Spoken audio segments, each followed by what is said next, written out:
Hey, are we live? Hey, we're live! All right, welcome to the final episode of Into the Garbage Chute. We're going to be discussing, of course, Book of Boba, Episode 7, the wrap-up, the finale, and boy, oh boy, do we have stuff to talk about. Can I find... Where's the button? There it is. Found it. All right, let's go into the garbage chute.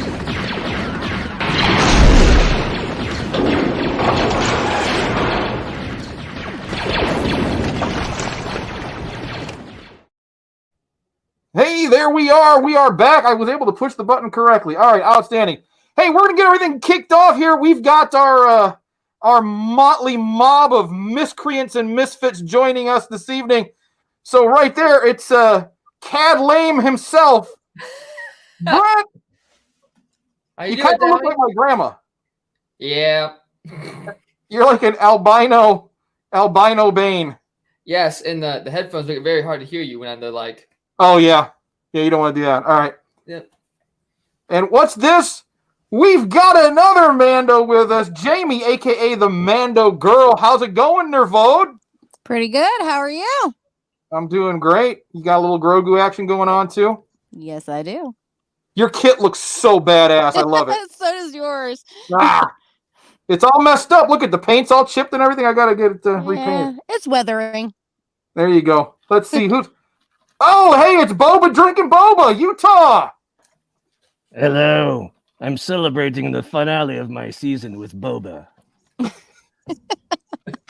Oh, and your best bud by your side. Why can't I drink this? Go under. You got to go under. Oh. There you go. Oh, genius. There you go. Awesome.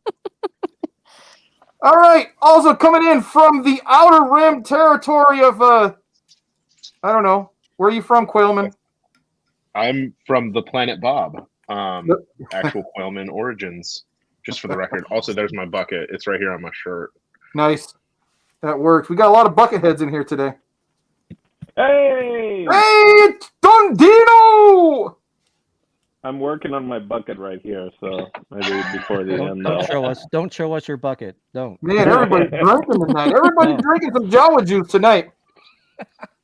And last but certainly not least, Jeff the Grounded Geek. How are you, sir? I'm good. I don't. The only bucket I have is that Fallout bucket in the background there. I don't have a Star Wars one. Hey, that's all right. I think I figured out you having trouble with those buttons shows me why Boba spent so much time without his helmet this season. Yeah. Was the visibility is not great. Yeah, it's not great. It's not great. Nope. And also, I had to. I'm kitted up, but I had to have one glove off so I could operate my trackpad. Otherwise, it just wasn't working. You need to get some of those. They've got those new capacitive Mando gloves, man. Yeah, I haven't done enough bounties to be able to afford those yet. So, like all the damage on my kit, that's just from accidents. I'm clumsy. I haven't seen any action. I just have a hard time with things. You know, that's all. All right, so welcome to show everyone into the garbage chute. Here we go. We are talking about Book of Boba, Episode 7. I got to take this off so I can see my notes. And let me fix my my gear here. Okay. This is not the way. This is not the way. I would have been kicked out, but I don't have a prescription visor, so I'll keep this on though. That way it'll satisfy the armor a little bit there. All right. So we're gonna kick it off. We got a couple questions tonight, and we'll just be going around the room, asking everyone what they're thinking. So overall, I think this seemed to be the general consensus online for this episode. As a finale, as finales go, was it kind of meh? I mean, Quailman, you had mentioned earlier before we started, it wasn't underwhelming, it wasn't overwhelming, it was just kind of whelming. It was whelming. I the meh stance is harsh. Was it entertaining? Abso-friggin-lutely. Did it live up to whatever the potential of the Book of Boba? I don't know. That's the question for me. It was good. I enjoyed it. I'm terribly unsure how certain things happened, like Chrysanthemum surviving like 15 Trandoshans jumping all over his guts. But, you know, We got to talk about the that. Rancor rampaging, like there was some cool shit. There was some really cool shit. Yeah. From a storytelling perspective, though, like it still to me just wasn't about Boba. You know? Oh, my camera's all weird. So that was my struggle. It was good. Could it have been better? Probably. There you go. All right. Brent, what are you thinking? So I'm kind of agreeing with Quailman at this point. You know, it was underwhelming. It wasn't very, to me, I feel like it's one of those Clone War movie kind of things where it's like we expected something more and maybe in the future it developed to be something amazing. That's my hope and feeling, knowing the creators behind it. That's just me. So you're thinking this was a building block? Bingo. This Okay. whole series. I also think like it feels like it should have been at least 2 more episodes. It was just kind of, oh crap, we're running out of time. Here's the finale. That's what it felt like to me. Okay. All right. Jamie. It was a roller coaster. Fuck, your kit looks good. I'm sorry. It's just, damn, it looks good. Okay, go ahead. Please continue. It was a roller coaster. Mixed emotions throughout the whole entire episode. I agree with Brent. It did seem like they clustered a lot of it into one final episode. I think it could have been expanded out and more things could have been touched upon, and not in a derogatory way. That's for after the show. Right? But I'm just in there saying that there could have been more. Was it good? Yes. And I liked it. I liked it a lot. But I agree there could have been more to the story. Okay. All right. Utah, what are you thinking? I'm going to go with the general consensus. I enjoyed it. Don't get me wrong, but it wasn't anything extraordinary. I definitely loved moments. There were great moments in this finale. But you know, it was an enjoyable episode, and it did seem a little rushed. And it's because they spent 2 episodes on a different character from a different series. If they would have spent those 2 characters fleshing out some of the stuff that they sort of closed up in this episode, I think it would have made more sense and might have been more enjoyable. But you know, I can't wait for Mando season 3. I agree 100%. Since we already got season 2, right? Don Dino. Hey. Yeah, I enjoyed it. I mean, there was action. I think part of it for me, I mean, because I agree with all those things, and I don't know how many people feel that.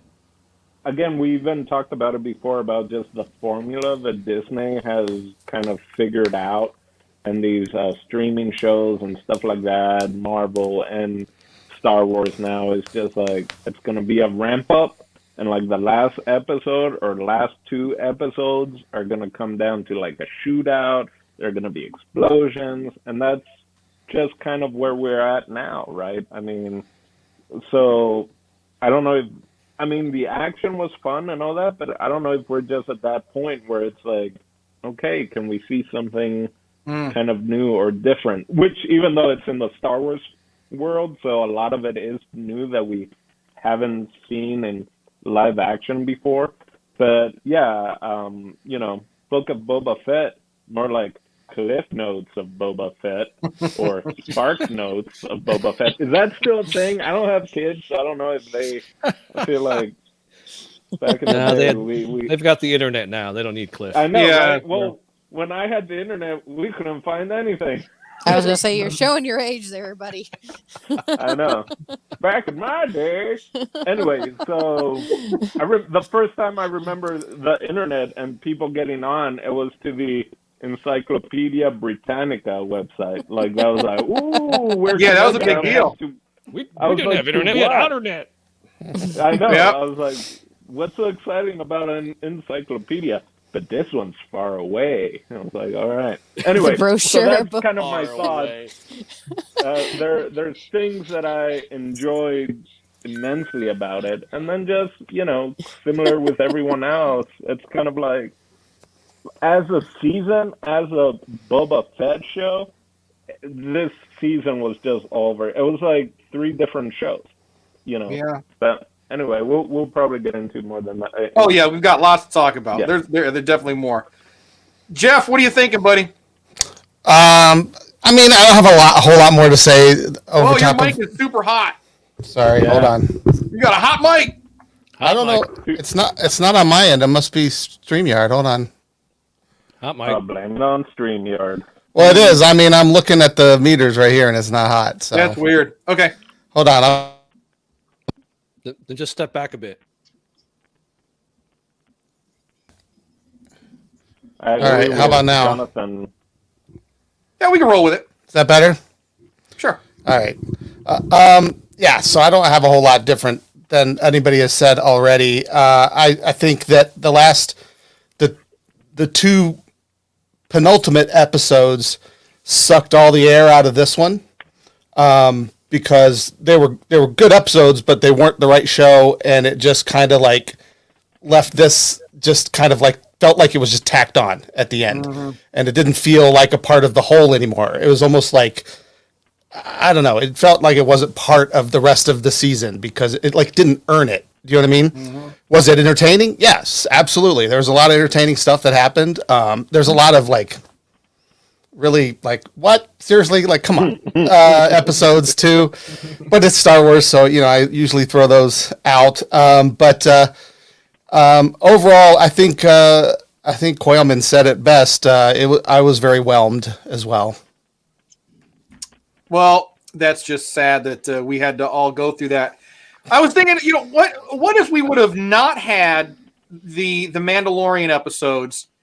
Would it have felt a little more justified to have Din Djarin show up in this episode?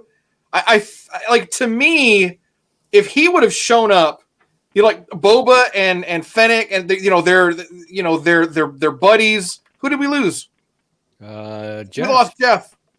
Oh, and we lost Doug. Oh, No, there he Doug's is. there. There he is. All right. Oh, he's being force ghosty.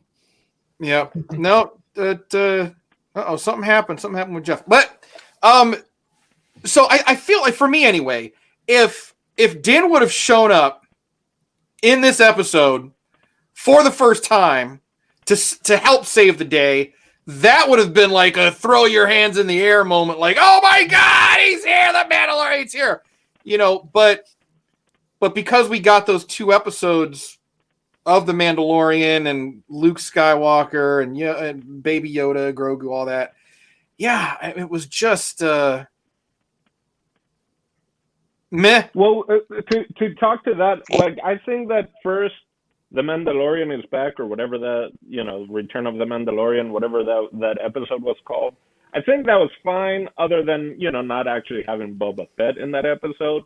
But when we were given our thoughts on what was going to happen, we were all like, yeah, we're not going to see Grogu. When he says, I got to make a quick stop and visit a little friend or whatever, we're like, we're going to get that in Mandalorian Season 3. Right. So Right. I would have been totally fine if we had that one like Mandalorian thing, because it's like halfway through this season, and it's like, remember this show? It's gonna keep coming up back, so just stick with us. But yeah, I was ready to just see him in that one episode, and then him coming in to save part of the day, right? Because I feel that that's what most of this episode was. Here's someone else saving part of the day, and now there's someone else saving part of the day, and now you have Grogu Deus Machina saving part of the day. You know, just like I'm just so happy. But the happiest I was seeing that Luke At the end? Skywalker was not in the X-wing. In the X-wing, Like, yeah. that, Yes. that was like Yeah. the Yeah. glory moment of like, you know, this, you are the father or whatever, of just like, and there's no Luke Skywalker. And I was just like, beautiful. It was like the last thing, we know how easy it was for him to defeat everyone, so the last thing we need is a character that can just easily defeat all the fish people. Right. Anyway. And you know what, you guys, I think everybody here called it. I think I was the only one who didn't call it, but everybody called it. Grogu took the Beskar mail. Everybody called it. They said that was the way it was going to go. Well done. So is Din taking him back? Do you think that's what's going on, or are they? Is that the setup now for Mandalorian season 2 or season 3? When we come back, now it's his adventures getting Grogu back to Luke. No. Or is No. it be a one shot? That's over. The Jedi thing is over. They're going to Mandalore. That's what I think. Yeah. You think they're going to I Mandalore? agree. Okay. Yeah, Mandalore. I think it'll come full circle again. So I have a theory about that. Oh, what's your theory? Ooh. So my theory is he's going to Mandalore. All right. I think they're going to run into Bo-Katan. All right. Yeah, And well, this sure. is not- yes. Now this is way speculation. Bo-Katan and Sabine. Sabine is connected to Ahsoka. Ahsoka is connected to Luke, and Grogu will go back after he's done some growing. Kind of like how Yes. Ahsoka went through her growing phase at the end of the Clone Wars, where she struggled with both sides of the Force. All right. And then now she's not Jedi, she's not Sith, she's gray, but she's still associating herself with Luke. So I think in the end, Grogu will grow as a Jedi and come back, and then Luke will offer the mantle of the lightsaber of Yoda, saying, you have completed a trial, come back. You have grown more in your training by making this decision. I think it's going to be a repeat of Luke Skywalker after he gets done saving a friend. You know, from like Empire. how he did. He's going to go back to his master for the rest of his training. Now, whether or not it's too late and Kylo Ren has destroyed everything, who knows? Who knows how much time is going to go by at that point? But I don't think Grogu has lost his basically his oh wow, I'm having a brain fart. Sorry. It's late for me. His chance to actually work on his Jedi training some more. Okay. Yeah. I don't know. So let's talk a little bit about Cad Bane. Cad Bane was probably one of put it back on, Brent. Cad Bane was a surprise for me, and it was a very happy surprise. I was very happy to see Cad. Yeah, they did a good job with him. I agree. I agree. I thought they did a great Really job good with job him. with him. Agree 100%. So I think He's not what dead. happened with we get a little taste of the history between That Cad was nice. and Clone Boba. Wars. That was But- nice. The little hints of Yeah. But now is it too little too late? Or is this kind of a setup for the next season of Book of Boba? Because you had a good point that Cad might not be dead. He might not be dead. There's still blinking red lights. The camera kind of and it's beeping. And how dare you say there's a second season, a second chapter of Book of Boba Fett? I don't think Blasphemy. there's going to be a second one. You don't think so? Bane, No. No, Cad Bane is enemies or with a lot of people, with Ahsoka and all. So I think he's going to be jumping around into everyone's little stories, you know. Is he going to be the Phil Coulson of the Star Wars universe? Oh. See, I gotta. I'm not as hopeful, and it breaks my heart a little bit because Cad Bane might be top 5 Star Wars character for me. So I'm gonna go ahead and pour one out from my boy. I think he's fucking dead. He's gone. Like Filoni, look, Filoni loves to use his characters. We know that. But we also know like he's probably due to like build some new characters, and he can't rely on the same old. We're gonna get more Cad Bane probably in Bad Batch season 2. We're gonna get more of the in between Cad Bane. I think it's really cool if we see the beginning of Cad Bane doing the Senate heist and breaking out Zero the Hutt, and now we see the end of Cad Bane. And if we're gonna see any adventures in between, I think that's all gravy. Maybe there'll be live action adventures. That'd be really cool. I'd hate to think that they spent all the money on those effects and they're not going to use them because they were, for the most part, it looked practical. Right. And as much as I hate to hear it, as much as I hate to admit it, like I just think moving forward, Cad Bane is gone. I think they would have addressed it when we got the post credit. I was like, oh, that's Cad Bane in the back to tank. But I looked as closely as I could on my phone as I watched in a parking lot. And I'm pretty sure that was Timothy Oliphant. So that was Cad Bane. Yeah, It looked like he was going to get some droid enhancements. He's a RoboCop. Okay. I was waiting for the reference. Yeah. I think Cad Bane is dead too. I think Agreed. I think it doesn't make sense that they killed him in the middle of the street, and all the cleanup, nobody bothered to like remove the body and throw it away or bury it, or like it did. It's just they all just went about their business, and he's like pretending to be dead. And once everybody's got their back turned, he slinks away. I mean, what? No, Cad Bane. I think he's dead. Plus, same thing with Moff Gideon, right? He crashes. No, like, no, he cut himself out. He cut himself out. Right, but it's like Mando didn't go and check on the body. And then this one, Boba just kind of looks over. Like, yeah, but they're not just going to leave him in the middle of the street. Like that, they would have, like, and they would have come back and been like, "Oh, where'd Cad go?" Like there would have been a reference. What I was expecting and then the Halloween theme would play, and yeah, well, they had the stormtrooper helmets at the end. And I thought they were going to add some other helmet. Have the little Cad Bane hat. on a pike. Like the hat, or even the little like masks or whatever. I'm going to disagree because, for reference, we did not see the warrior female Tusken anymore. We didn't see that she was gone, but she did not come back. It was just left out in the open. Tusken Raiders, but we saw Cad Bane get killed, is what I'm saying. Like we saw him get impaled, and then nobody did anything. They just left him in the street so that he could crawl away.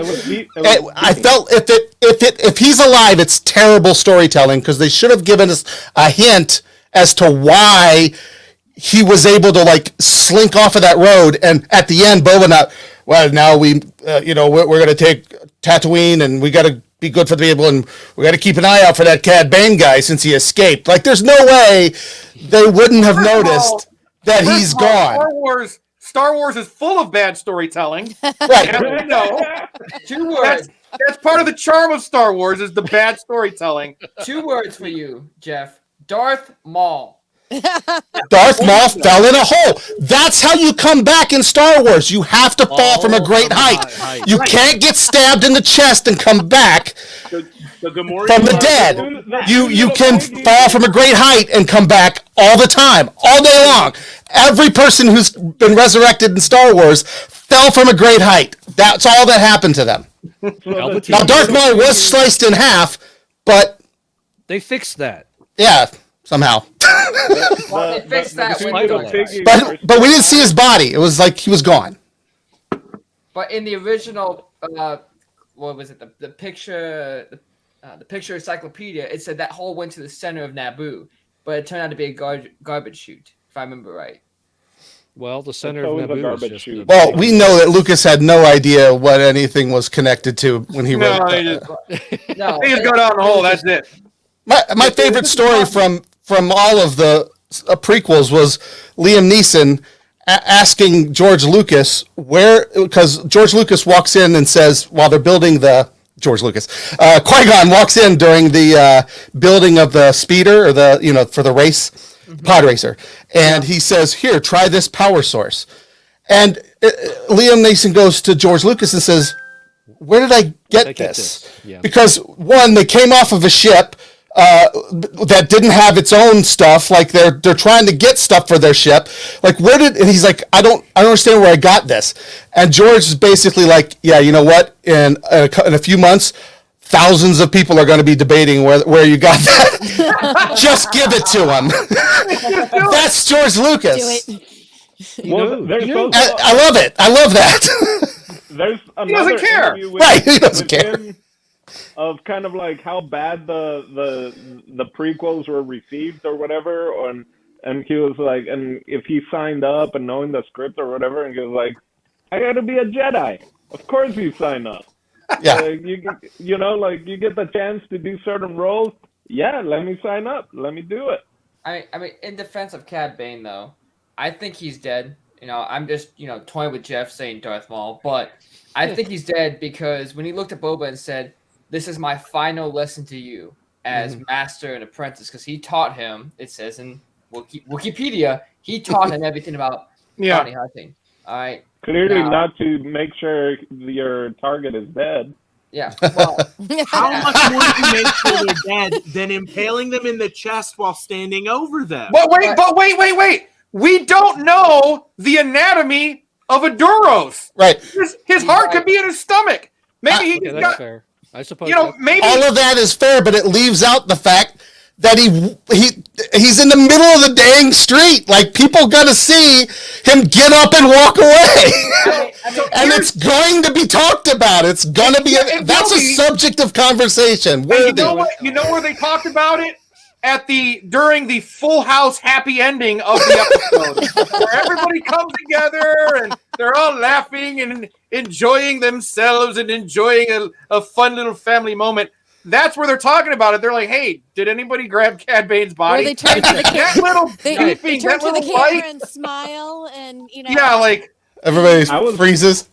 Yeah, I was waiting for the throw of the fruit and the Wookiee jumping up. And and then the freeze frames.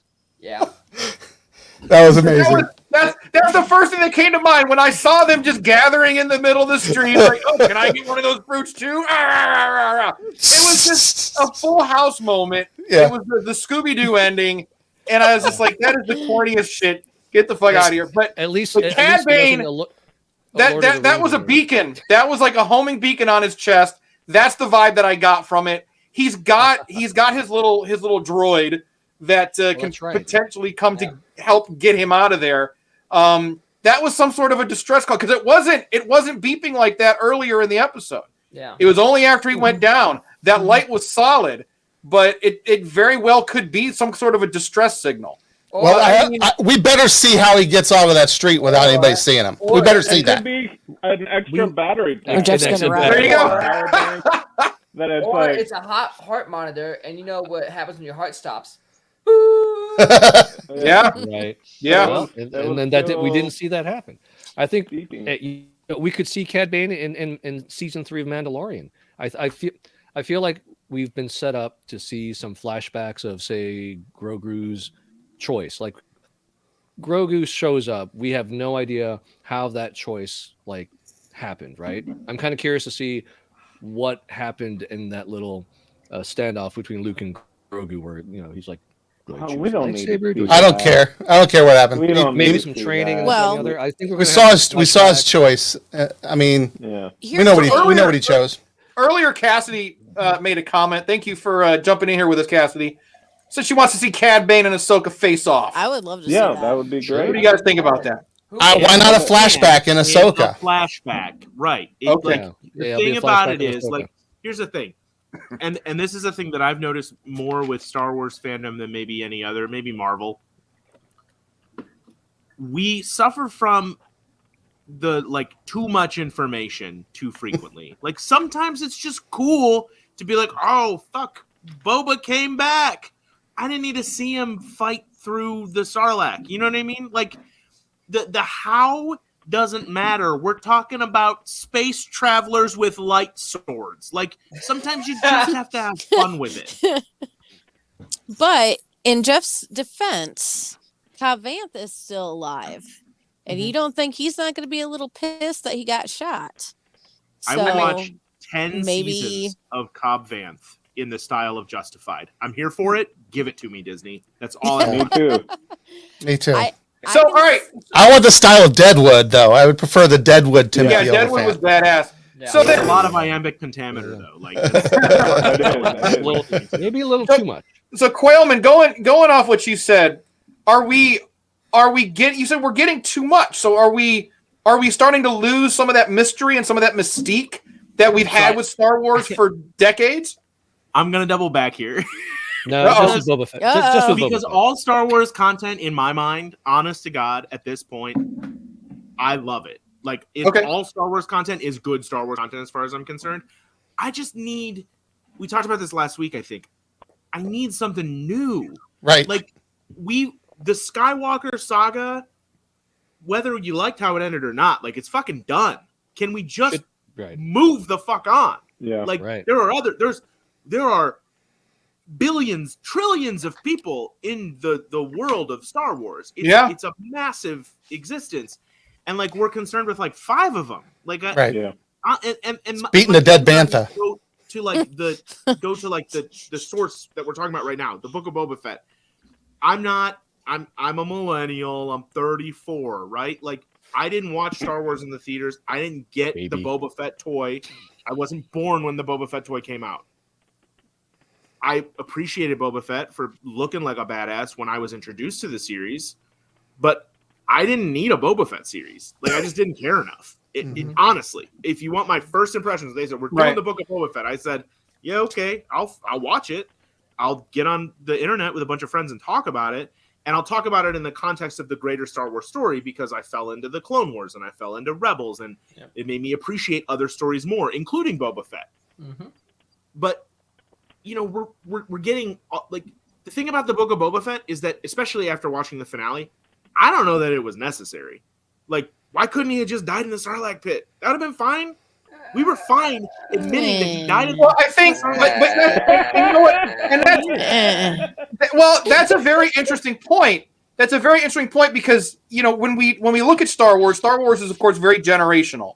You know, it is cross-generational. It bridges generational gaps. It's cool that way. But you've got a really, really good point. You know, millennials didn't really have any emotional attachment to Boba Fett. You know, like you said, he looks cool. You know, you heard about him maybe doing some badass shit. So you didn't really need this series. But then you've got, you know, the Gen Xers, you know, who grew up with this. You know, they got, you know, they got maybe the tail end of A New Hope. Then they got Empire. Then they got Jedi. And then they were done. You know, so for the Gen Xers, that's me. That's my generation. Then we're done. That was it. There were no more movies after that. We're just like living off the books. Yeah, I forgot about the holiday special. The holiday special, but that came before. The holiday special. But we had. That's the place you see Boba Fett be a badass. The only time. Yeah, but so once Jedi was over, once Jedi was done, we had nothing except for the novelizations and the comics. This is where we developed our idea of who Boba Fett was. And in those books, Boba Fett was a fucking badass. He was hardcore, but again, now we're those guys. Well, in the books, it said this, and in the books, he did this thing, and he had this and that, and blah, blah, blah, blah, blah. Shut the fuck up, boomers. And you know, that's basically... To that point, Tommy, I mean, honestly, to that point, like, when I met the Boba Fett in the Book of Boba Fett, that wasn't this, like, hard-ass badass, right? Like, he was the family man of the Tuskens. Yeah. I wasn't surprised by that, because the Boba Fett that I know is Baby Boba from Clone Wars, and I think he had one appearance in Rebels. Like, I was like, oh, Boba's always been sort of a dude who's fighting his conscience. I get that. Like, he wants to be this great badass like his father. He wants to kill Mace Windu, but, like, ultimately he's conflicted. So, like, it made sense to me. What's interesting is they took a Gen X character and they told a millennial story. And I think that's maybe where the disconnect is with the fans in the whole series. Yeah. I mean, that's a good point. With Quailman, you know, me being a millennial as well, even younger than him. But I'm an elder millennial. Yes, you are. I'm a young millennial, like borderline Gen Z. But do you get like a mug or something for that, for being an elder? Like a it's called elder my heart's just ripped to shreds from all the MCR I've listened to. That's all right. You're on the top. So the Boba Fett I grew up with was with 2005's Battlefront 2. So we kind of created our own mindset of him. So I created my own stories. Did you say 2005? Yes, Battlefront 2 when Revenge of the Sith came out. I was 9 at the time when that came out, just to give you that. So I was a child when the prequels were finishing.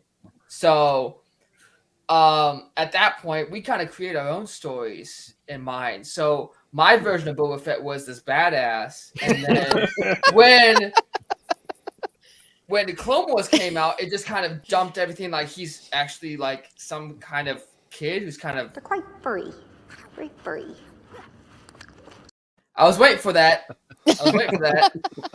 But, you know, we kind of construct our own story of him. But now it's kind of more in line with what I thought he would be with Dave Filoni, because it's Dave freaking Filoni. Damn it, Dave. But I'm not mad at it.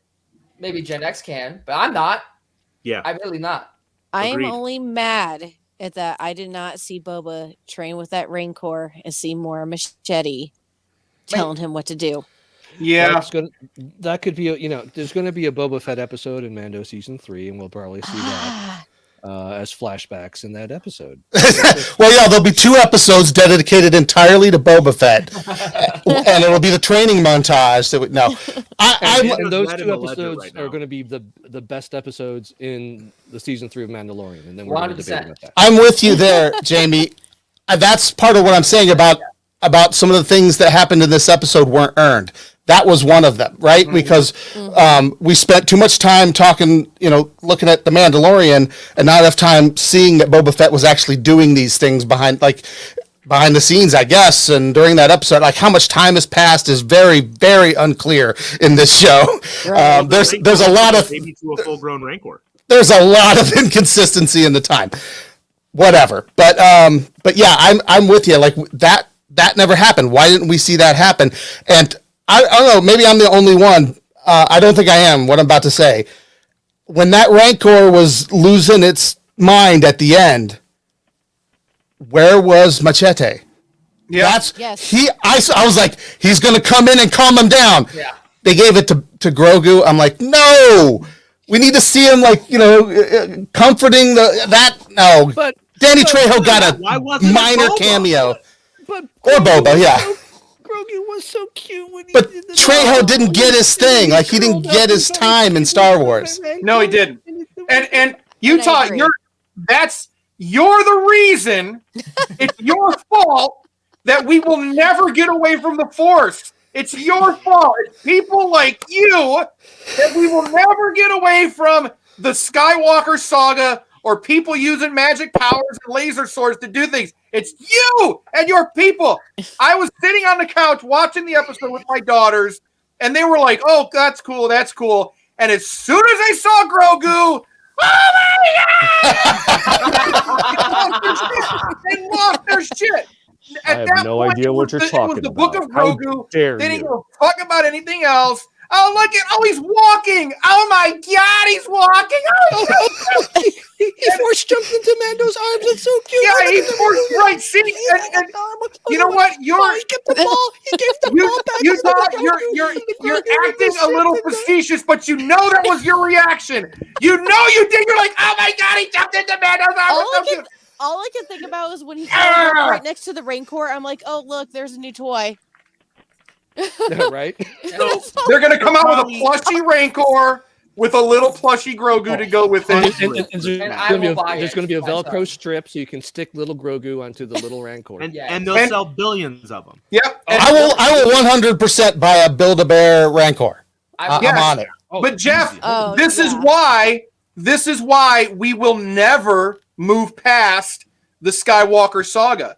It's because It's not that's the what the people Skywalker want. saga, though, dude. Like, and that's the thing. Like, I don't mind if they want to do High Republic and show me Jedi. I'm fine with that. I don't know what you have a problem, Tommy. I do. I gotta look at you. You got a problem with the Force, man. I think And we I all don't get it. established Tommy You has were a problem. there. Yes, I do. You watched it though. Like the thing about this galaxy, the thing about this universe is that the Force is a thing, and sometimes it's a cop out. I get that, but like, Right. But you said it earlier. But you said it earlier. You said that there's you're 100% right. There are trillions and trillions of beings and stories throughout the galaxy that don't involve the Force, that don't involve the Jedi, and they're rich, important, good stories. But But there's everybody's hundreds gotta be of connected to the Force. sensitive different sects of Force users. Like it's not, to me, it's not about like I want to get away from the Force. To me, it's about like show me fucking different sides of the Force. Show me. So Visions was good. Did you watch Visions? Visions was great. I Yeah, enjoyed every Visions was second of it. fantastic. Yeah, some of the episodes were hit or miss, but I thought overall it was a nice way to to look at the Force differently. So Yeah, I give you that. Yeah, And none of it was Going back canon. to even Clone Wars, Yeah. Yeah, none of it was canon. Father, son, and daughter. You get Bendu in Rebels. Like you get cool, different. Like show me that. Show me different interpretations of the Force. That's what they blew with the sequel trilogy, is that they just made it more just. I mean, Palpatine again, like Luke dying in the second one, I thought was fine, even though I didn't want it to happen. But I'm like, okay, I get it. We're moving into a new generation. But you know, that kid who pulls the broom, even though that's like one of the most like derided scenes leading up to it. But when he grabs that broom, I'm like, you know what? That's a thing, and they forgot all about that in the next episode. The entire sequel trilogy should have been dedicated to pointing out the fact that the Skywalkers and the Palpatines do not have a monopoly on the Force, and that has not occurred, and this is the time to do it. And I think it's, like I said last episode, I want to see him go to Mandalore. I want to see stuff out there. There can be Force users. I loved Chirrut from Rogue One. I would love to see more characters like him, right, who are Force sensitive and do other things with it, right, instead of just lifting X-Wings and training by doing... Listen to what he's saying. And doing backflips with little green goblins on their back, you know? I was with you until you started bad-mouthing backflips. We could always use more backflips, okay? I'm not bad-mouthing it. I'm just saying, like... It sounded like you were putting it down into the ground. I don't need to see more training sequences, though. I really don't. It's kind of like, we know how Spider-Man got his powers. We don't need to see Uncle Ben die 17,000 times. I don't need to see a Jedi training again and again and fighting the little droid thing. I mean, it's... Okay, we get it. Like they have to learn. What you're saying, so how would you feel about, because that's a good, I think that's a good take on it. Like kind of like an anthology series, you know, where we're seeing people like coming into their Force abilities, learning about them through, you know, mishaps and misadventures, or kind of like with the Matrix anthology. What was it? Animatrix. Animatrix, yeah. You know, we're seeing, you know, different people, you know, as they're discovering the Matrix or their place in it. So I don't need a whole series showing me that stuff. I'm saying in the Mandalore series, if they run into a person who is a monk who's been studying, you know, like or how to use the Force separate from the Jedis, and he's got some cool, you know, tricks that we've never seen before. Okay, like that character is new. I'm interested in that Force character. Okay. I'm not interested in another Skywalker unless it's Cade and we go way in the future, of course. Yeah. But I'm just not. I want to see other stuff. Again, Chirrut is one of my favorite Force users in all the Star Wars movies, and he got, you know, wiped out. Everybody got wiped out in that movie. Yeah. But I wanted to see more characters like him. I'm curious. Have they just painted themselves into a corner, right? So George Lucas built this world, and I think maybe George Lucas isn't a great storyteller, but he's an incredible world builder. He built this world, a galaxy far, far away, a long, long time ago. That's had this constant battle between light and dark, right? But when he had the dark side win, all of the light got wiped out except for this very limited bloodline. And even now, if you take it at face value and you look at the Rise of Skywalker and say Rey is a Skywalker, like that means that the future of the Jedi, at least for a certain period of time, it still has that stamp. Like, so if we don't go back and do like Old Republic or whatever, like I don't even know, like they've kind of tapped the resource, which is crazy to think about. So maybe we do need more Western style, non-Force, whatever. Even if it's just for a breath of fresh air, I would love an entire series on the Guardians of the Whills. I would also love an entire, like, let's make Visions just a thing. Like, give me a cohesive storyline to the whole series. That'd be cool. If we got the twins, their own storyline there from Visions, or I like the Ronin. That one. Jamie just said it. The Rohan. The Ronin. Ronin. Jesus, I'm fucking dumb. But like, I want an entire world of the Ronin. I'd watch the hell out of that. I mean, Yeah, if you, animated live action. It wouldn't matter. I would love to see Ronin. Guardians of the Wills, yes, please, because that was George's. I think that was his original name for the Jedi. it I think was. that's what they were before they were Jedi. At that, Yeah. I would love if they. I mean, they did it with Rebels. Tapping into some of the original concepts. From Lucas, from Ralph McQuarrie and Jedi Bendu. Yeah, it was. Yeah. I mean, there was a lot of really, really cool stuff going on there, and I didn't like Rebels initially, but I just fell in love with it because of the direction they went with. Yep. Because they I'm went rewatching into Rebels again right Lucas's now, and it's archives. so good. Yeah. I mean, I It- think Rebels honestly, hit. what Say they again, Doug. I'm sorry, my bad. I was just agreeing with you. Initially I watched Rebels all the way through, and I enjoyed it once I finally learned the characters. I'm watching it again right now actively, and that series slaps. There's no fat on that bone. Like, it's just all meat and it's all good. Sorry, Yeah. Brent. I know you're fine. You're fine. I mean, what they need to do, honestly, if you want to go with the Force, all right, what they need to do is go back to origins. All right, like tell the story of the Jedi from the origin of it and why they are the way they are. What Lucas did was he narrowed it to a point where almost like you're just focusing on. I'm gonna get a little nerdy here on my end, focusing on just the history of France and focusing on just that. All right. Forgetting about the way Western colonies here in Canada was basically the Wild Wild West. That's what we're getting now. But what's the origins of, what made that? What's the origins of the Jedi? Because you could go way back. Yeah. What's the origins of the Sith? I mean, yes, we have legends. All right. And that's what people just love to death. And I think they're afraid of trying to tap into that because of the amount of hate or love they could get from it. But they need to tap into that because there's so much storytelling that could go in there that could not only add to all 9 movies, but it could take away some of the doubt that has there. All right, why Palpatine came back? Why is the Sith gone for 1,000 years, but now they reappeared? But Yoda's like, okay, maybe they are back. There wasn't this big alarm in Episode 1. The Sith have reappeared. All right. But then how far back do we go? Like, do we go back to, when they're mapping out the hyperspace lanes? There's that whole storyline.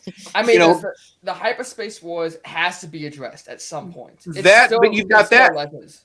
Do you go back to the Sith where we see the actual Sith race?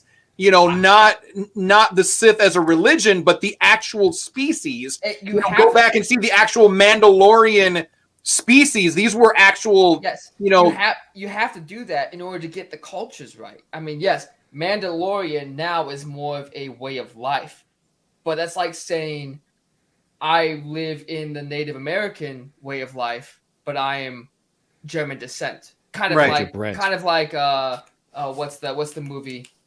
Oh, Dances with Wolves. Right? He lived Native American, but he was American. Or he was United States soldier. Same concept. They can do so much more with it. Right? So what do we think about this? What Dusenberry said here. We talk about going back, but what about because the stuff in the past, it's already there. Like, we already know. Right. We know about the hyperspace wars. We know about the Sith. I mean, granted, it's all in non-canon novelizations, which they could make it canon again if they wanted to. But these stories have been told. Do we go back and make these old stories new again, or do we move forward with brand new characters, brand new content, and a whole brand new generation of storytelling? For the next generation of Star Wars fans. How about both? That's the thing. How about both? Just let me finish on my pedestal. Start with the old, where all of a sudden there's this break. All right, there was a Sith purge. It's canon. We know it. All right. Who was it? Who made the rule too? Darth Bane. Darth Bane. I think so. Yeah. He said, "I eliminated the Sith, and I was the last one standing." All right. What if one survived and went to the unknown regions? All right. Show that he escaped, and then have them come back as some empire that comes in after episode 9 and then move that forward. You know, you can still have the Force, you still have the galaxy, and now you have something that merges. All right. But you have to tell the origins in order to make sense with the future. That's just me. All right. Okay. I like the past, but the future, they've kind of destroyed it with the first 3 episodes. They have to fix that before they move forward. Otherwise, they will lose the fan base. See, I think They if have they to do it.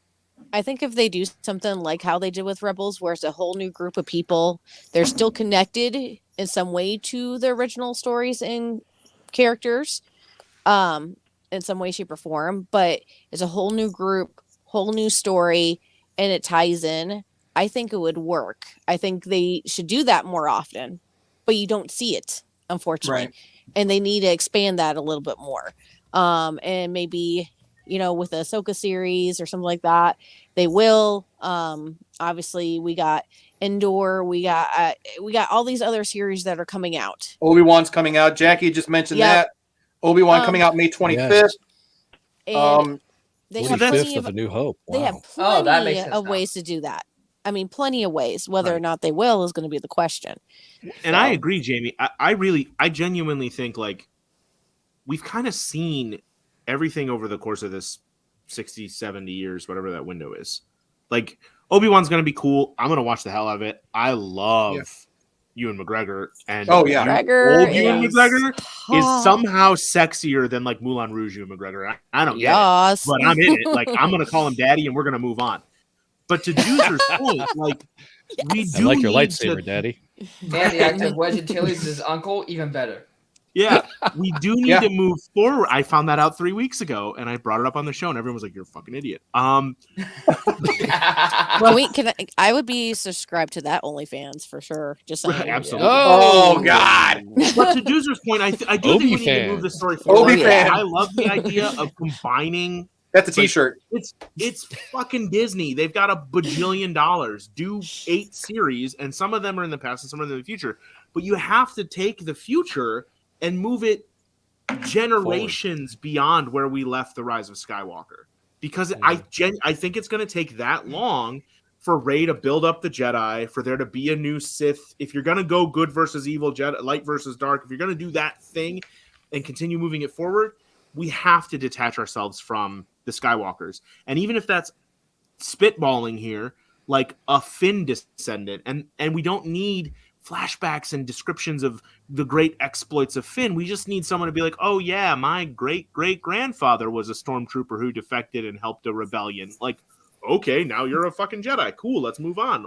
Let's All right, well, so let me ask you this then. So two things. First of all, when you mentioned flashbacks, that was something that we never saw in the films. The original trilogy never gave us a single flashback.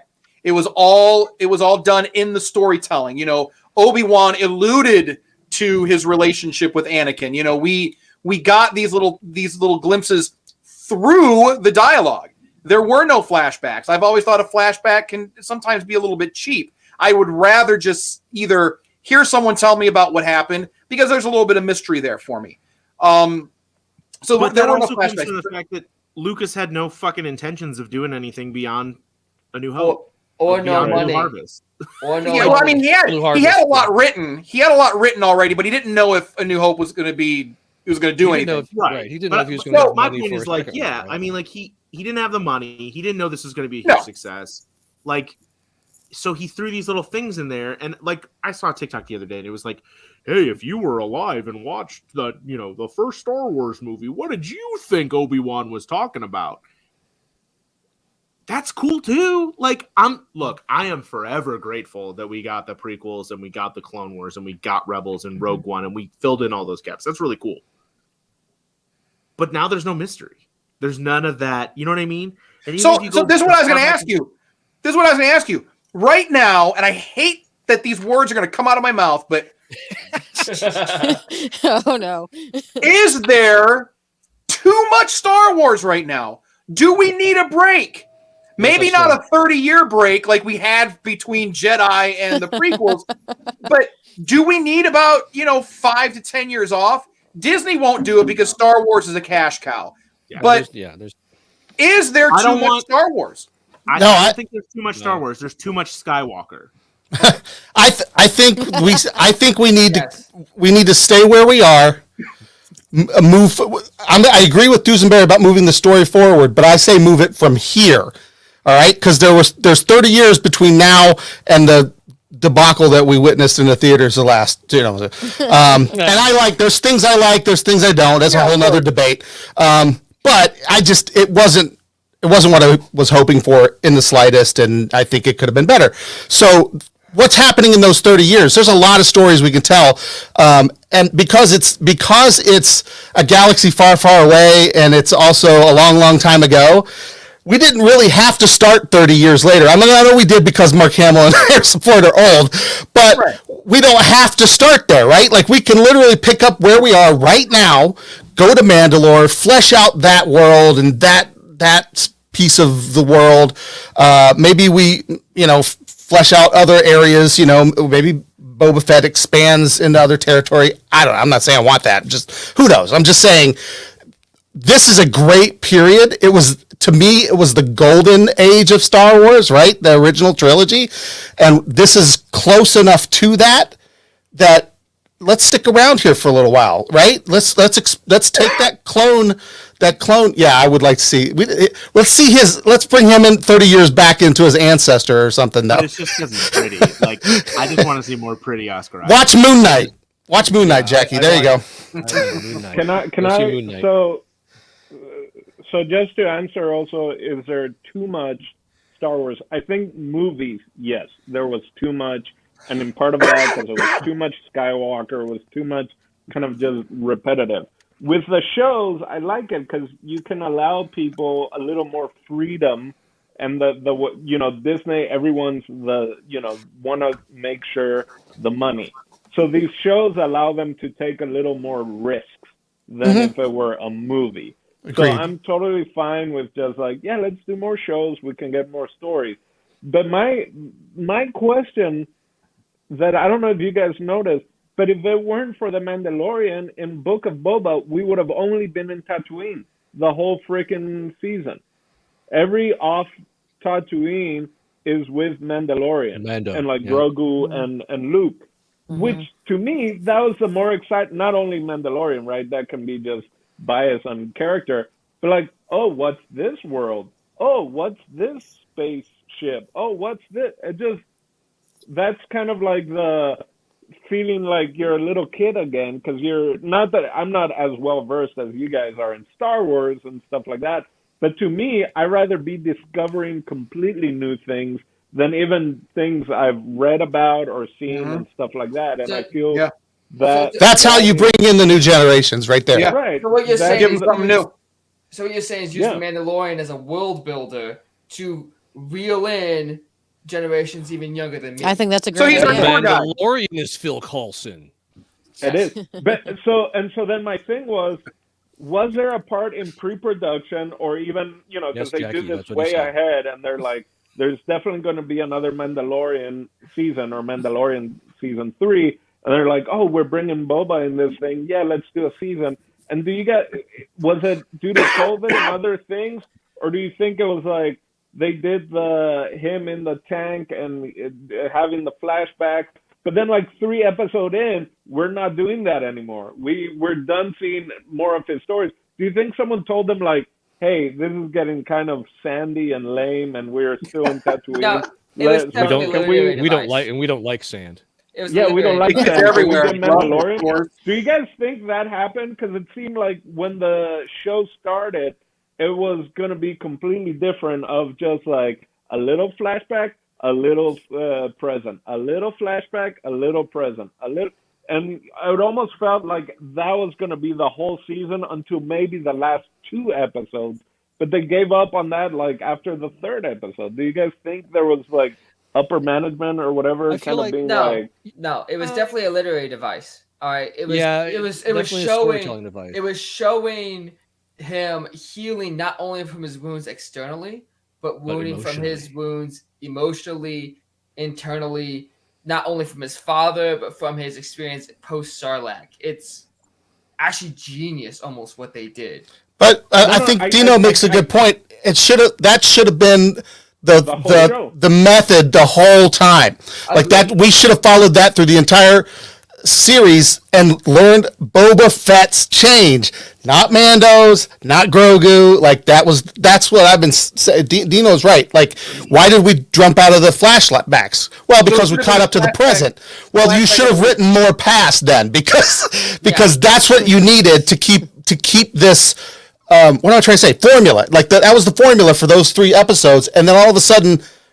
It's different. What is it? Yeah, now it's like a totally different show. That's the pattern. The whole show was a mishmash. I mean, you could have put Cad Bane in there. You could have put Cad Bane getting him the dent in the helmet. Right? I would have been fine with, like, if the entire series was just the flashback. I would have been perfectly happy with that. That too, yep. You know, we didn't need all of this other stuff, in my opinion anyway. I would have been perfectly fine with him, you know, the story of him coming out of the Sarlacc, and then what happens next. You know, I think they did chronological. Yeah, I think they did the Sarlacc great. There wasn't too much with that. You know, he's a little bit of a badass inside of there. He does some shit to get out. He gets out, and then now we move on from there. But I think that was, to me anyway, that was the story. You know, him healing and growing, getting him with the Tuskens, and then moving on and moving out from there until he discovers Fennec. And now we've connected the two. We've connected this series. In the defense, and I'll let you talk of this, Quillman. In their defense, I think they needed this show in order to build Mandalorian season 3. I think that's why they did it the way they did. Oh, the vehicle. And you're Ahsoka, 100% right. And Ahsoka and all the other shows. Everything they built with the Pikes, I think it's going to be important in the next 2 to 3 years coming. Oh yeah, because the Pikes aren't gone. Oh, yeah. They're not on Tatooine right now. They're just off of they're just off of Boba-Ween. I think and they could have taken understanding a page. and understanding Tatooine politics, I think that's going to be crucial now. I think they should have taken a page from The Witcher. I think they should have given us season 1, which is kind of all over the place from a timeline perspective. But you ultimately get to the point where Boba Fett. I thought this is where we were going, where Boba Fett becomes the daimyo, right? Yeah, and that's going to involve some major skirmish, but like that, the whole point of The Witcher season 1, spoiler alert if you haven't watched The Witcher, was you got to get Geralt and Ciri together, right? Mm-hmm. That's season 1, but you got to learn about Geralt and Yennefer of Vengerberg and Ciri and all that shit. You have to have that. So you need Boba and the Tuskens and Fennec Shand. You need to figure that out. That should have been season 1. Season 2. Fuck it, make it Super Smash Brothers Star Wars styles. Bring in Mando, bring in Bo-Katan. I don't give a shit. Bring in all of them. But a new player has entered the show called the Book of Boba Fett, and half of it was even about Boba Fett. Yeah, even the last really episode was not. Yeah, it was about him, getting the respect and. Oh, I'm so sorry. Why is it got to be the right arm? Like that it was about Grogu getting back. It was more about Mando. It was about Grogu. His decision to leave the Jedi Order, his decision to get back with Mando, so that we could set up the next series. And what Fahey in Marvel did under the Disney umbrella, kind of halfway, right, was intertwine these stories mostly through like post-credit scenes. Like, and Phil Coulson. Yeah, maybe the Tesseract was a big factor in 5 movies, but it was a lot of post-credit scenes. What this series did was they took the idea of a post-credit scene and said, fuck it, we'll just make it the whole episode. Let's make a 12-hour one, And that's where it didn't compute. Like, give me The Witcher Season 1 in the Book of Boba Fett Season 1, and then give me... Because the thing about The Witcher Season 2, if you haven't watched it yet, is that it moves chronologically. It's okay, we did the thing, we brought the Destiny together, and now we got to figure it out.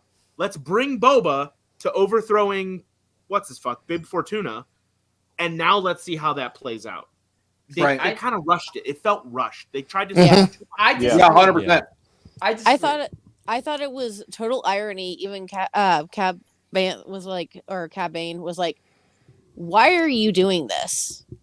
What is the point?" He even asked that to Boba. He's like, "This is not what you do. This is not who you are. What's your angle?" He was like, "I can't figure out what's your angle." And it's like, oh, hey, gee, that's all the fandom right about now. Because does he have a bigger angle? You know, and like this whole entire time, like we're like, why okay, yeah, he gets out of the Scarlet Pit. He becomes and has a relationship with the Tuskens. And Hey. I know it connected him to a fate type relationship like how he did with his father that he missed out on. But honestly, if it wasn't for that development, I don't think he would have cared too much to help Din get Grogu later on. I think he would have just been like, whatever, I don't care. You're on your own. But why? Why was it like, okay, Tatooine was such an importance to him? You know, is there anything more later on in the future? We still don't know that for him. But I just kind of were you happy with Boba's answer to Cad Bane's question? Do we even remember what his answer was? Yeah, it was something about like these are my people. But This they're is not my his town. people. But it wasn't. But it's not his people. That's just it. Right. It's not. If you want to say the Tuskens were his people, yes, the Kaminoans were the clones. Like, fine, I get that. What the fuck tie does he have to Tatooine other than that he wanted to be a crime lord? Thank you. I think that reflects his time with the Tusken Raiders, right? Yes. Because as a bounty hunter, Cad Bane is a perfect example. Cad Bane was very much, I work alone, maybe my droid, but I'm all about myself. I don't care about anybody else. I don't need anybody else. And Boba Fett, for the most part, before the show, was very much of that kind of realm, that thing. I think his time in the Sarlacc, his time with the Tusken Raiders, he started to realize, you know what? It's a lot easier and less stressful if I can depend on a tribe or group of people around me. And they don't necessarily have to be friends of mine or related or clones or, whatever. As long as, and I mean, the name of the episode is what? In the Name of Honor, right? Mm-hmm. So that I think that all kind of connects. It's all about, look, I'm doing this for you, not because you're paying me, which is what everybody who was working for the Pikes was doing it. They were doing it for money. Everybody that was fighting for Boba or with Boba were doing it for him, in their honor, because they respected him, or in the name of honor. And so I think, in a kind of clumsy and awkward way, the Book of Boba Fett was about a bounty hunter who was all about being, self-reliant and alone, learning that there's a better way, and actually finally getting over the conflict within him to embrace that. And it's kind of fitting that at the end you've got Cad Bane, who is what he used to be, going up against Boba Fett, who is growing into this tribal person. Maybe he wanted to be like the tribal leader in the Tusken Raiders, you know what I mean? And he defeats Cad Bane using the weapon that he earned from the Tusken Raiders, putting an end to his past once and for all. Right, and not only in a physical way, again, killing Cad Bane, but also in that symbolic sense where, no, you know what? I do have a tribe. Bam. Right. And it's that trope in 100 movies, right? In 100 movies and shows, absolutely. There's the family you're born into or genetically created into. Right. And then there's the family that you choose, the family that you make. I mean, Fast and Furious movies, there's 10,000 of them. They're all about like the family that you make, right? I think that's what this is. And when you met Vin Diesel family meme, I don't know. Fancy Justin Timberlake. The one thing I want to say about that gaffy stick moment was, and I think probably we're all thinking the same thing at that moment, when he's down on the ground and Cad Bane's above him. Up until this point, we have seen people getting in trouble, someone coming to the rescue, people getting in trouble. Oh, here's somebody else that showed up to help, and we're like, yay, there they are, kind of like that kind of thing. Nobody saved him. Well, I was like, when that moment was happening, I'm like, he better get out of this himself, or I am done. Because this is Boba Fett's story, right? Like if Grogu or someone else interferes, this is gonna suck. And I loved how they resolved it, especially with that gaffy stick was just the icing on the cake. I was like, that was amazing. That was my favorite part of the whole episode because they had built this expectation that I was gonna hate it because oh no, someone's gonna rescue him. Who is it this time?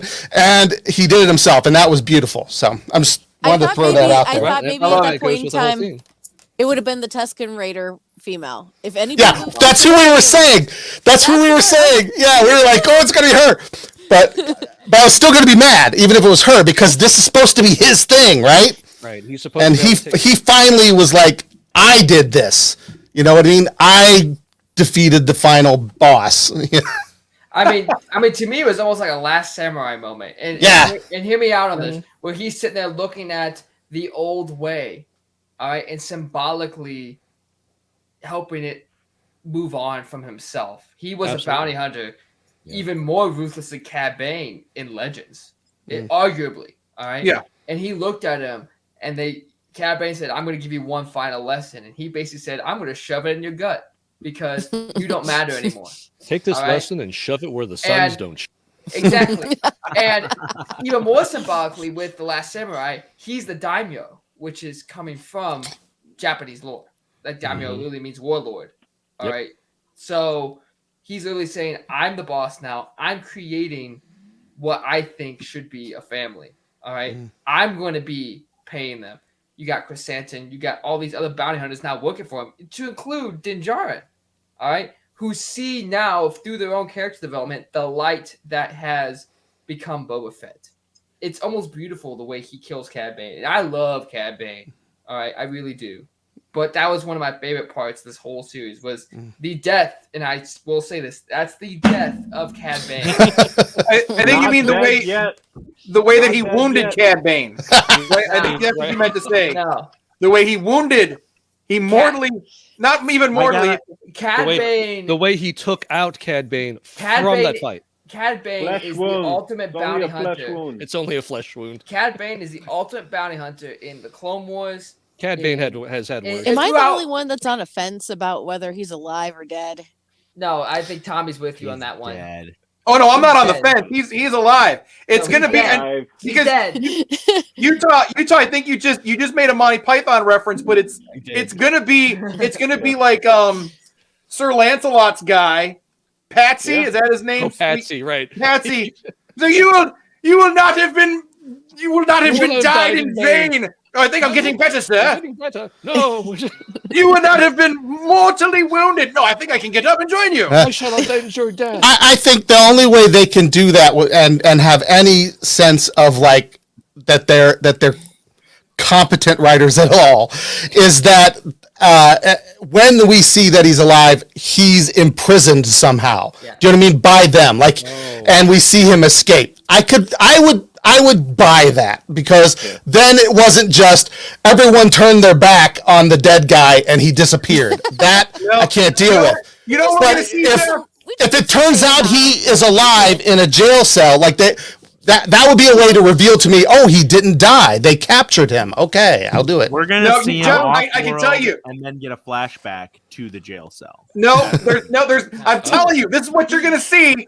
I can't remember the name of his droid, but the droid that goes with him everywhere. You know what I'm talking about. Well, break him out of jail. No, say it right, Tommy. You're gonna see him dragging. He's gonna be dragging Cad Bane into an alley, putting him on a little hover skiff, and then taking him to his ship, where he will have his own little back experience on his ship, and that'll be it.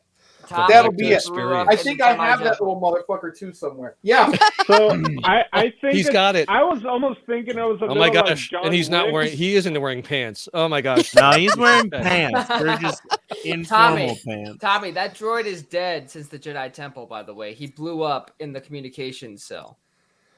Oh yeah, see, Brent with the canon information. Thank you. I just watched Clone Wars. Thank you. So. Droids can be rebuilt. Wait a minute, wasn't he in? No, he was in one of the. Wasn't he in Bad Batch? No. Wait, was he? Yeah, he was. Give me a second. Todo's his name. Yeah. I'm pretty Focus. sure. I'm pretty sure he was in Bad Batch. Focus. Hold on, so, I'm looking this. Yeah, I thought he was in Bad Batch. Isn't that? Yeah, I'm pretty sure. That Omega's? He's in Bad Batch for sure. It was Cad Bane. Did I just hear Omega is saving Cad Bane? I'd watch That's that. what I heard. Oh no! That's going to be the next series announcement. No, it's going to be Omega and Cad Bane, a buddy comedy. That's what it's going to be. They haven't confirmed that there's Starsky and Hutch except Omega and Bane. If you guys ship this, I'm logging off. Omega and Bane, it's going to happen. My question is though, like, I do have a spin-off. No. I got a spin-off thing going back to Monty Python. Faulty Towers, but it's Pelimoto and the Majordorno or whatever his name is. Because tell me Jon Favreau wasn't like, I'm gonna hook up my Chicago peeps, and there was clearly a little, wink wink between the two of them. It's gonna be Pelimoto, and then they're gonna cast Vince Vaughn opposite her. Like they're gonna do a whole swingers reunion. Vince Vaughn in Star Wars. I would love to see him Vince Vaughn in Star Wars. It's Pelimoto and Majordormo or whatever his name, Dave Pasquale and Amy Sedaris, and they're gonna run the mechanic shop / like little That's motel hilarious. or whatever, and hilarity ensues. Speaking of Pelly, how about her losing teeth? Did she lose teeth in this episode? Yeah, she lost one. She spit it out. Yeah, I saw that. I gotta be honest. I thought she was dead. I was like, if they kill Pelimoto, I'm gonna be sad. Speaking of which, you can hate her, but I love her. was there a thing with her I like with her her a lot. in the Twilight? Yeah. Was She there was a thing? she was flirting a little bit. She called him handsome face. Called him handsome. Yeah. Nice tails, handsome She was like, face. nice head tails. That's what I'm saying. They're gonna be in the spin-off. Yeah, And they're gonna be running the. We need a the Star Wars company. comedy. We need a Star Wars comedy, and I think that's the way Star to Wars go. comedy, it's not focused on droids. I do like that the Major Domo manipulated his way to stay alive till the end. That was kind of fun to watch his little. Hey, it's my co-host, from our old radio show, Too Cool Kelly, joining us. Look at that. That was Cobb, Kelly. There was some gruesome deaths in this episode. It was Cobb Vanth in the back of the tank, ready to get some droid enhancements. I think we can agree though that the action of the episode was incredible. Oh yeah. We need to talk about it. Was droid Robert shit. Rodriguez It was directed all this good. one, right? He did. Yes, Did you see how fast Fennec Shan's speeder went? That was awesome. Very fast. So It was a lot faster than the mods. He can film actually fast chase scenes. We need to talk about the brutal death of the mayor, though. We need to talk about That's what I said. There Fennec was was some a gruesome deaths, surprise. man. That was Fennec Assassin's I love Creed. Fennec. That was incredible. That really, was I mean, straight up Western. straight out. That was gangster mafia. That was That was right out awesome. of Godfather Part 2. Have any of you watched the show The League? There's a point to this. Wow. The League is a show about fantasy football. It's a I hope- comedy. It's very funny. I Steve hope there's a point to Rannazzisi. this since you're bringing it up. Yeah. So, in The League, there's an episode about the fear boner. Okay, What? go on. You have it. And- Go on. Do It's when you get so Okay. afraid you get a boner. I have seen the photo of Ming-Na Wen in the bikini, which is like a regular boner. But Hold then on. when she's like killing 8 people in a room, all assassin shit. That the fear boner? I was like, I would kill to be killed by her. I got a question. Yeah. In other episodes, we've kind of toyed with the idea: was she possibly running her own game and possibly manipulating?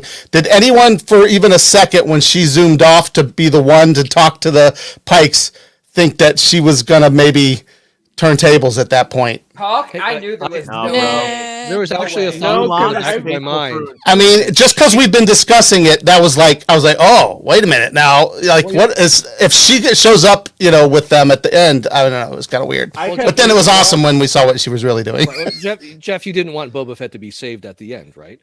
I was thinking in the back of my mind, he's going to go try and kill Cad Bane, and Fennec's going to snipe Boba Fett. No.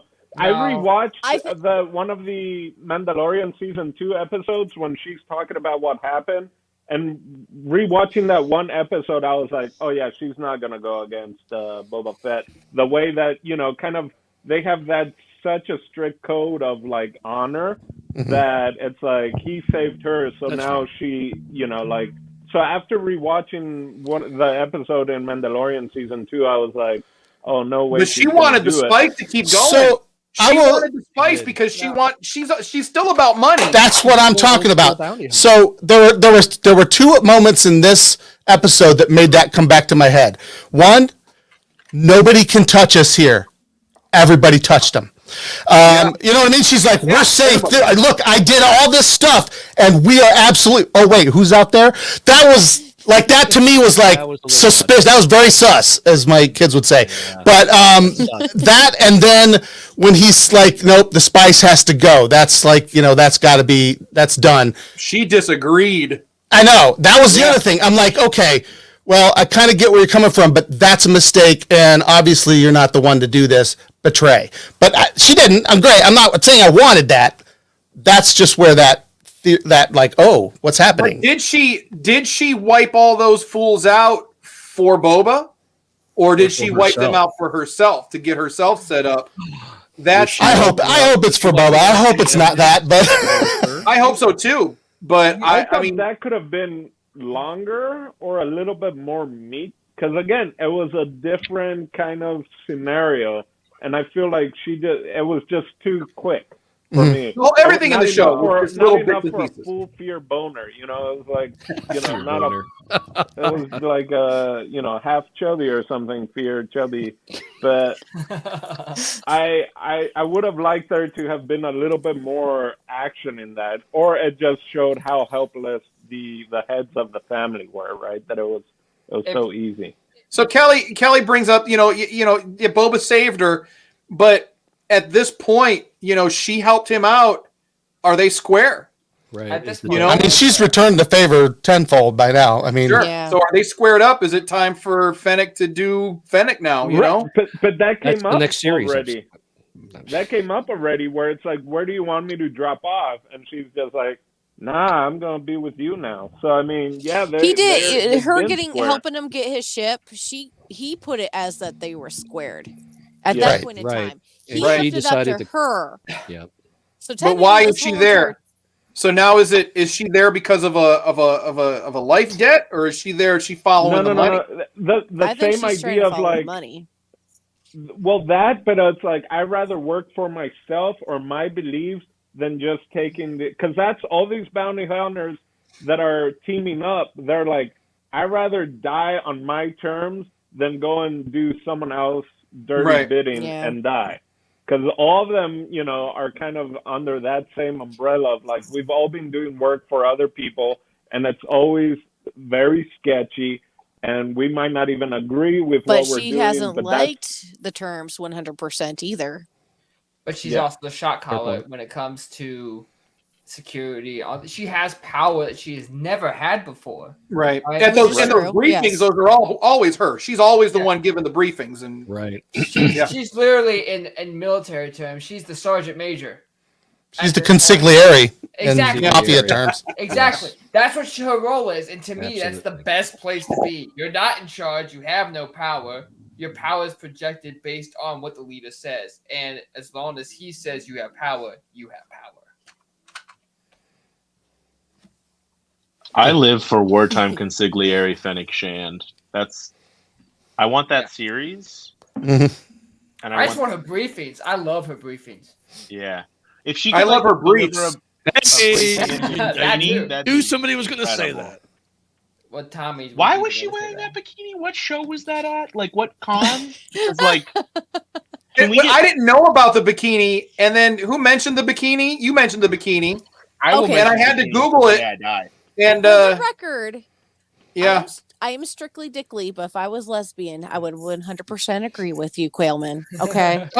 They've got her Ming Na Wen on Twitter in a slave Leia outfit. Slave Leia, yep. I think I saw Photoshop? Is that a Photoshop? No. Because they said whenever they find the slave Leia, when she finds it, would she come out and wear it? I think I saw that. Yep. She's in a really, really skimpy Princess Leia outfit. Oh, she's just all about it. She has a lightsaber collection. Oh, so she's a fellow nerd. Oh, she's one of us. Well, yeah. Yes, she has a wall. Totally. She has a wall with just lightsabers on it. Yeah. She's older than all of us. She is. She's like 52, Or- right? She's 51, 52. Yeah, and added Hey, together. You know? hey, Makes her hotter. don't be hating right? on 52. Like, let's be real. I'm not hating 52. Just Tommy, saying. No, he's saying don't look that for like it 50. at all. That's what he's saying. I'm saying. It's like she I'm is. up at that age. I'm rocking. I it wish like I could that, look dang that it. good at 52. At Well, like that's- 25. That's only like 2 years for Hey, To what hey. Ken- to Wait, what who It are is you only talking 2 to, years Jeff? old. Who Utah. to? Utah. Okay. I'm 50. to what Kevin I'll be said 50 in of September. I sexy- can make those jokes. He can't Sexy make those fennec jokes. for Halloween. It's just fennec for Halloween, right? Yeah, I mean, fennec just fennec. is sexy. It's just It fun. doesn't have to be a sexy fennec, like Nope. fishnet sexy fennec. No, Just let's not. fennec, Yeah, and let's it's not. sexy. Yeah. All right, we're gonna wrap this up. Brent, tell them where they can find you. You can find me in Cleveland somewhere. You just gotta find me first. Oh. Yikes! Utah. Hey, you can find me at Co-Utah at all the socials and also at World Gone Geek. My best friend Jeff. We kind of do a thing sometimes. Sometimes. Man, no girl. The TikTok app. Blowing up. Blowing up on TikTok. Yeah, not. But still. She is. Quillen. Krusty Cantina, Friday at 8. The High Ground, I might get animated. I'm just saying. I was not drunk when we filmed that, but I'm a little drunk now, and you can tell because my hair's crazy. And I just want to say, Utah, you pointed out Boba found his tribe, and I'm going to get sappy and sentimental because I've had a little bourbon. The Circle of Nerds is my tribe, man. I found my tribe. Aw. We love you. I feel like Boba. I feel like I got my Tuskens, and we're not going to let some piece of shit pikes take us out. We're going to beat the shit out of them. Go! So next, That's all I got. if you to be part of the family, you got to get you one of these next, buddy. Yeah, you need your own Gotta bucket. get One a of bucket. us. One of Where is us. One of us. You know I'm what, gonna- Doug? I've been giving thought to this. I don't know if it's gonna be a Mando bucket or if it's gonna be. I don't know. I gotta figure it out. I have Do I it. have a raw bucket right here. Do it. Oh, is Tommy going to show you a blank canvas? Not the pants. Keep the pants on. Don't bend over. Raw bucket. We just don't want to doesn't see your sound garlic good. That's peg. actually the It's like that's actually the rawhide. name of the Mandalorian who owns that helmet, Doug. Bend over. So, Doug, for you, my friend, D to the UG, I will prep this for you, and I will Oh, that paint is this so for cool. you 100%. This is now yours Aw, that's awesome. Wow. because now you are what the Mandalorians call Vode. You are Nervad. You are part of the family now. So this is How- I'm gonna yours. cry over here for a minute, so I'm just gonna. This is yours now. So that you don't hear me sob. I will gladly be your foundling, Tommy. Gladly. So we're gonna do that thing up for you. So it's official. I love the fact that I witnessed this live. That's amazing. All right, who? I'm who we feeling have? a lot of things So right now. is he It's gonna hard. have time? Will he have time before? Was it colossal? You said colossal. Colossicon. Well, Colossicon. to get a whole kit between now and then, maybe not, but to get that bucket done, yeah. But I mean, that was bucket. No, he only needs a bucket because he can get the robes, just like That's in if I Right. Clone Wars season, whatever, where they just That's had the right. helmets on with the robes on. All you had to see was the helmets with the Bo-Katan clan on. What was the Pike's homeworld? Obadiah. Obadiah. Yeah. Obadiah. All I they had was would- the robes, and all you could see was I the would helmets. very gladly take the Vizsla approach and Tar Vizsla and become the second Mando Jedi. Because I have a wife who has incredible stitching skills, and I already asked her. I commissioned a Jedi outfit to go with my saber. So that could be sexy. One thing we will need to Did you just speak in all euphemisms just now? So we'll you met discuss this. We'll discuss this offline, but it's totally your choice. But if you wanted to join House Crast, then the invitation is open to you. That's my personal that's house. beautiful. We've got about I am a 15, foundling in your care. 15 Tommy. members I'm a foundling worldwide. in your care. Always repping house crafts. Always repping house crafts. All right. So we are going to continue wrapping this up before Doug starts crying. D to the UG. I'm gonna cry. Too late. Too late. All right. Jeff, where can they find you? Right here, Grounded Geek. Where is it? Over there. There it is. Grounded Geek on all the socials. And yeah, World Gone Geek is on a little hiatus. Next Sunday, this Sunday is the Super Bowl. So the following Sunday, we'll be back with a whole bunch of episodes. Sunday nights, 7:00 on Facebook, Twitch, YouTube. Just follow us on those things and you'll know when we're live. Beauty. Love it. Right. Love it. Hey, Don Dino! You can follow me at El Dondino, Twitter, Instagram, or you can follow oyedimelo.com and on the different social media places. And we're a group of Latinx, OEOUY group of artists that does a bunch of different podcasts and video casts and stuff like that. So yeah, those two places. Or come down to Ramona, Old Chicken Egg Ranch. I'll be here for a few more days before I head back up to LA. So wherever you want to find me. Yeah. Can you send me some lamb before you leave? Please. Okay. All right. So thanks for joining us, everyone. I have no idea what's going to happen next week. We don't have a show to talk about, but I don't know. Maybe we'll get back together and talk about. Something. I don't know. A post-mortem. Yeah? On Cad Bane, you can't do that. He's alive. You said Chad Bane or Cad Bane? Chad Bane. Cad Bane. I love it. All I know is that I'm done with my boba. Okay. That means it's definitely time to wrap it up then if you're done with the boba. All right, everyone. Thank you all so much for joining us again this week. Thanks for everybody in the chat who gave their input and their thoughts on everything. We love you guys. Panelists, we love you guys. Thank you so much for helping us out and being a part of this crazy Into the Garbage Chute ride. Maybe we'll see you guys next week. No idea, but we'll figure things out and tune in next week and see you. But if not, always check us out. Circle of Nerds all over the place, and of course, Krusty Cantina comes out every Friday night at 8. You can jump into the live chat with us. It's always a good time. And as Quailman said, he got heated. Not just animated, he got heated. So you definitely do not want to miss that. It was it was a good time. So thanks for joining us. And as always, remember, if no one does anything nice for you, do something nice to yourself. And we'll see you next week. Maybe. Bye. Ciao.